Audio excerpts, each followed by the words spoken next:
பறக்கும் குதிரை. பெர்ஷியாவின் சுல்தான் என்பவர் விந்தையான பொருள்களைக் கண்டால் அதை அடைய விரும்புவார். ஒருநாள் ஓர் இளவரசன் மாய குதிரை ஒன்றில் ஏறி அரண்மனை உப்பரிகை மேல் பறந்து கொண்டிருந்தான்.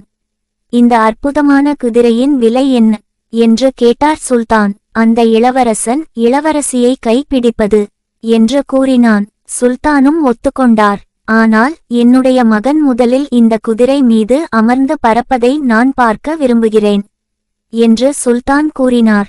சுல்தானின் மகன் குதிரை மீது அமர்ந்ததும் அது பறந்து எல்லாருடைய பார்வையிலிருந்தும் மறைந்து விட்டது. சுல்தானின் மகன் திரும்பி வராததால் சுல்தானும் அமைச்சர்களும் கவலை கொண்டனர். அவர்கள் இளவரசனை குற்றம் சாட்டிச் சிறையில் அடைத்தனர்.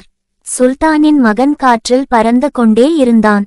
அவனால் அந்த மாய குதிரையை கட்டுப்படுத்த இயலவில்லை. பல நாட்களுக்கு பிறகு அவன் வந்தான். அரண்மனையில் எல்லாரும் மகிழ்ச்சியடைந்தனர். அவன் திரும்பி வந்ததால் அந்த இளவரசனை விடுவித்தனர். ஆனால் அந்த இளவரசனை அவர்கள் அவமானப்படுத்திவிட்டதால் அவர்களை பழிவாங்க வேண்டும் எனச் சபதமிட்டான். சுல்தானின் அரண்மனையில் இளவரசிக்கு திடீரென உடல் நலக்குறைவு ஏற்பட்டது. இளவரசியை குணப்படுத்துபவர்களுக்கு சிறந்த வெகுமதி அளிக்கப்படும் என்று சுல்தான் கூறினார்.